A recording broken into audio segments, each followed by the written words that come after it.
What's up, guys? Welcome back to the channel. I'm Billy Collins and this is the Collins Project. On this episode we are going to talk about how a beta ruined my marriage. Like always, I'm joined with my good friend Mr. Matt Dodge. Who is not the beta. He's not the beta, guys, by the way. Guys, do me a huge favor. Go ahead and hit that subscribe button. Hit the notification bell. Guys, here we go.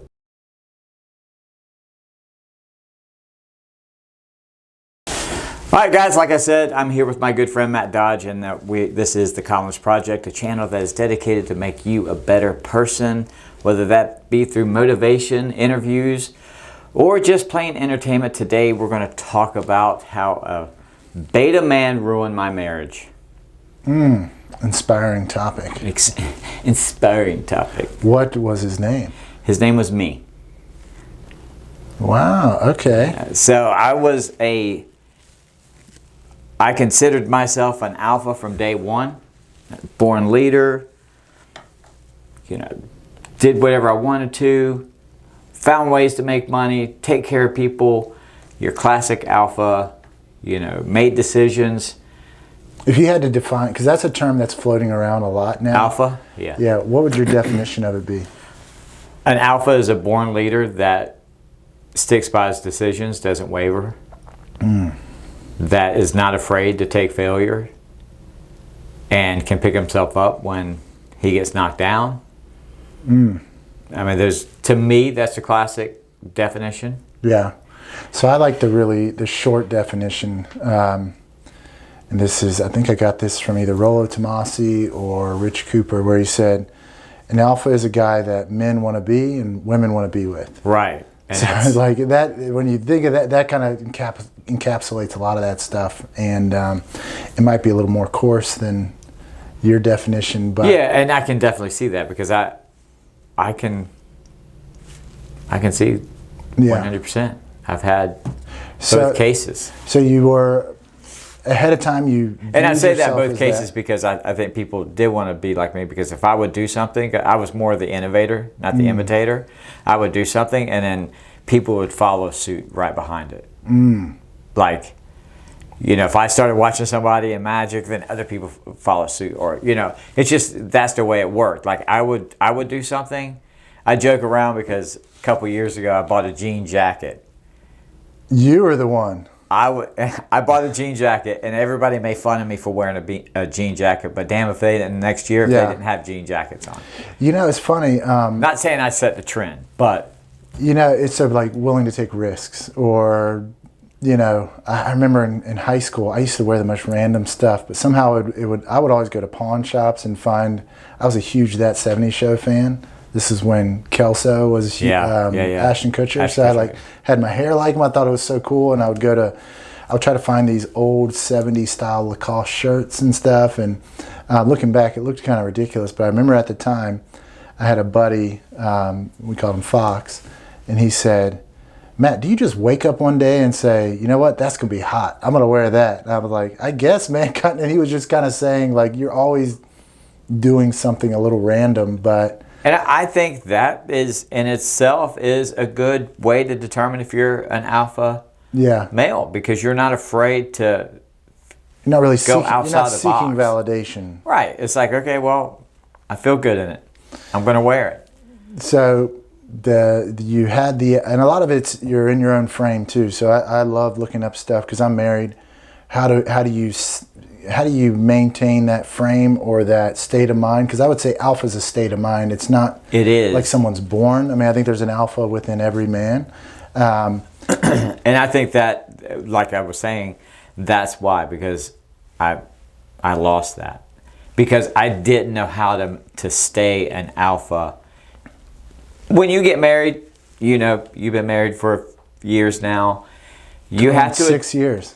6 years. That's easily the longest relationship I've ever been in with my current wife. 7-year itch coming up. 7-year stretch or itch, yeah, one of those. Yeah, but you kind of forget how to be an alpha because it becomes a joint effort. So you have to kind of give and take and all this stuff. But sometimes we give too much and we take too much shit. Right. It's like, So, and it kind of dumps on it, especially nowadays where it's taboo to be a male. Right. Like, we're not supposed to be the dominant people. Yeah. We're supposed to sit back and, you know, let the women run You watch everything. Commercials, it's the idiot husband that's Yeah, like, how do I plug the TV in? And the wife comes in and saves the day. You know, it's like yeah. I get what you're saying. We've become so dumbed down in society right now. Do you think that's actually true, or is that I think the it's perception? 100% true. No, I mean, seriously. You watch a superhero movie like the Infinity Wars or whatever, the big bad villain couldn't be beat by Captain America, Iron Man, Hulk, Thor, but you have a group of women that come in and destroy him in like a matter of seconds. Yeah, just don't respond to one of his texts, and he's Right. he's lost his all mind. gone downhill from there. I mean, because you know, sometimes talking like this, it can sound like we don't like women or hate women. No, I love women. It's a lot of it is just understanding, you know, what works, you know, and a lot of this stuff. If you read, because when you're getting married or you're married and maybe it's not as great as you thought, you'll start reading stuff like how to be a better husband and all this stuff, and you realize a lot of it. I'm sure you did a lot of that stuff. Yeah. And seven love languages and stuff. Yeah, and it like that. A lot of that stuff is how to build a better beta. Essentially, it's not. There's nothing there about leading or following, like staying focused on your passion or on your thing, your dent in the universe. There's nothing like that. Which ultimately is, if you rewind the tape back when you first met your wife and she was as attracted to you as ever, if you looked at how you acted then, that's very different than the married, you know. Yeah, because, you know, I'm the dad of two girls, and they're the best things on earth. Nothing against women. What I'm against are men who change their values because they think that's what their woman wants. Right. When in reality, the woman's never wavered. She's always wanted that strong leader person that they met. So why do you revert back to being? It's both ways too. You know, it's men and women are obviously different. So you changed in your marriage from how you were before, and suddenly, you know, I know it didn't happen overnight. It's kind of death by 1,000 concessions. Right. So how did that beta destroy your marriage? So, I became a person that was the yes, honey, what can I do? I don't want you to have to worry about. Happy life. Right. Mommy ain't happy, nobody's happy. Right, Like, exactly. It's like, okay, well, what can I do today? And then, granted, some of the big things I did in my life, I was very alpha. Starting my own business, you know, going on tour with Magic, all that stuff. Right. Was very alpha-like. But in the back of my mind, the beta was like, okay, well, don't do this. Right. You don't want to make her mad. And or you defaulted to her. Was your happiness based on her happiness? it was one. Yep. That's it. Because I felt like I wanted her to be happy no matter what. When she walked in the door, I didn't want her to have to do anything. Here's the red carpet. Let me roll it out for you. And sometimes I think that by looking back, like for example, we were talking about every Friday she would clean bathrooms, and then it got to a point where she's like, oh, I gotta go home and clean bathrooms. So in my mind, I'm like, okay, I'm gonna get off work. I worked just as long, just as hard as she did. You know, I did just as much with the kids as she did. Right. But didn't want her to clean the bathrooms. So I'd come home, run home, and clean the bathrooms, make sure they're right. And I think that, even though she said she was like, I got to clean bathrooms, she probably really wanted to clean bathrooms so she could have a sense of fulfillment. No one nesting. Or if you think about everything we do, a lot of the stuff, if we could choose, we wouldn't do it. But there are roles, there are things we naturally do. And I think that's kind of where I was going. If you ask women, they would say, "Oh, they call it chore play, right?" There's nothing sexier than a man in an apron or cleaning the dishes. And I'm thinking, I'm just relaying my life. Like, when have I had visceral reactions to me doing housework where it's like, take your clothes off right now. You're so attracted. It's like, no, those yellow rubber gloves are so hot. Yeah. So I think that was one of the key things of being the beta is there's nothing wrong with trying to please your significant other. Nothing. But but please in the right way. Please. There's a difference like between a girl liking you and a girl desiring you. You know, and you want your wife, your spouse to desire you. And then, you know, there's also nice guys finish last. You know, and everybody's got kind of masculine and feminine qualities. You know, but we're definitely told to suppress the masculine. Yeah, don't. You know, it's taboo now to be too masculine because they come across arrogant and cocky and a-hole, and that's farthest from the truth. I know you and I are tongue-in-cheek. We joke around all the time. I've never had my tongue in your cheek, okay? Well, there was that on camera. But we joke around being cheeky like that, you know, whatever. But deep down, we have good core values. We love our families. We're dudes. Yeah, you know, we joke around with one another. And I think, in my case, sometimes people will take that, what I say outside, is kind of arrogance. Absolutely. Which I'm totally fine with, but there's also a bit of satirical undertones when I walk into the bar that I work at and say, you guys are lucky that I'm here, so now we can make some tips. Absolutely, man. Every time I see someone, I'm always like, hey man, glad you had a chance to see me. Yeah. I just say, you're saying it kind of jokingly, but I mean, you can feel it. When you walk into a room, you can tell who's the center of attention, and it's not always the loudest person or the one up on, but whoever's demanding that. Someone's got attention. that gravitas. Yeah, I mean, it's like a magnetic pull one way or the other, and if you're seeking validation or you're constantly validating women, this is why it's tough. It's not a one and done. Or do our vows and you'll love me. I mean, conditional love only exists from our Savior, not with our spouse, right? She loves me as long as I'm, I'm not running around. I'm not. I didn't lose all my ambition. I didn't just get really lazy and stuff. And it's so I mean, it's stuff you got to work at. But I think the distinction between being liked and being desired, your focus was likely on I want her to like me. I want my wife to be my best friend. I'm like. Yeah, I couldn't imagine anything worse, or less attractive to her. That's so true because once the desire, I think she lost the desire because I became freaking weak. I'd be the first one. I mean, I was just looking back. I was like, damn, I was pathetic. Like to the point of not even. And guys, I know a lot of you will probably understand this when you go out and say, let's go out to dinner. That whole scenario, it's like. What do you want to eat? I don't know, you pick. Right. And you pick something, and they're like, no, I don't want that. Yeah. Well, I would go through a whole game. I would go through 10 different restaurants. No, I don't want to have it. I should have just said, we're going here. Yeah. You don't like it?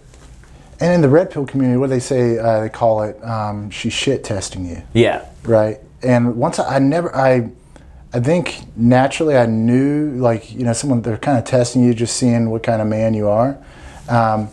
But I didn't realize how much that actually happens. And it's how we're biologically wired, and once you start figuring that out, you can start seeing it for what it is, honey, let's go out to dinner. Well, I want to pick. No, they want you to pick, right? Because they want to be, honestly, want to be led. I mean, women are the protected sex for good reason. Yeah. Eggs are expensive. Right. Seed is cheap, right? Yeah. So, I know it wasn't an instant beta disaster. I mean, it's through 1,000 paper cuts. When did you? Is it something now you have a lot of clarity looking back? Oh, a ton of clarity. Because in the moment you're probably I always said you were like a workhorse. Yeah, and I would dive deep into my work and my other side things and hustling and getting. Which is good, but I'm saying you were a workhorse. You were. Hey, I'll do whatever it takes to keep her happy or keep kids happy or whatever. Yeah, and I think that was I think that was my mindset of trying to keep her happy, give her things that she wasn't used to having, giving her a good life that I thought that she wanted, and turns out she didn't. I mean, she just wanted me. She wanted me to be the person that she knew I was going to be, or I was, right? And not the person that's just going to bow down and say, "Oh my God, you want that? Okay, here you go." Right. You know, I mean, and like birthdays, Christmas and stuff, that's fine. That's good. I mean, we're not together. I'll still get her a birthday gift. You know, it's just, or not a birthday, Mother's Day gift, because she's, you know, the mother of my children. Right. At the end of the day, she's a great mom. Right. She's a great companion. We did a great job raising our kids. I want to reward her for that. Now, if she rewards me, I don't really care. Yeah. Because one, I give without expectations, and if I dwell on that, then I'm going to be like a bruised ego. So I really don't care. Yeah. But I think that was the whole mentality of I got to give her everything she wants, and that is one of the worst things you can do. It's the worst because there's that old adage, leave them wanting more. Right. And it's that curiosity is, okay, is he going to get it? Yeah, you know what? We're all looking for a great deal, right? If I'm like, think of men and women, right? It's like I'm selling my house. If you're offering $500,000, this person's offering $1 million, I want to go with the $1 million. You know, if you are constantly catering to her, you know, bowing down. Basically, she feels like you're getting more out of this deal than she is, that she could do better. You know what I mean? Like, she's almost doing you a favor by being with you. And, you know, men, this comes out like, oh, I outkicked my coverage, or I'm my better half, or I'm so lucky. I get it. A lot of people say that tongue in cheek, but when you understand the difference between men and women, women, there's a thing called open hypergamy, which is they tend to date and marry someone either equal or above them, right? Right. An 8 out of 10, a woman's not going to want to marry a 5 out of 10, right? If you ask a girl their biggest fear, I don't want to settle. I don't want to settle down. You know, that's my fear, is settling. Well, when something settles, it settles at the bottom, right? Yeah. So if the moment they don't see that, what does Rich Cooper say? Your wife wakes up every morning asking a simple question: is he the best I can do? You know, I think that's true, and it's hardwired. This isn't a diabolical scheme that women put on. It's just how we're wired. And if you're not constantly being that man, then they're going, when a better option in their head comes up. Now, there might not actually be a better option, but they think maybe there is.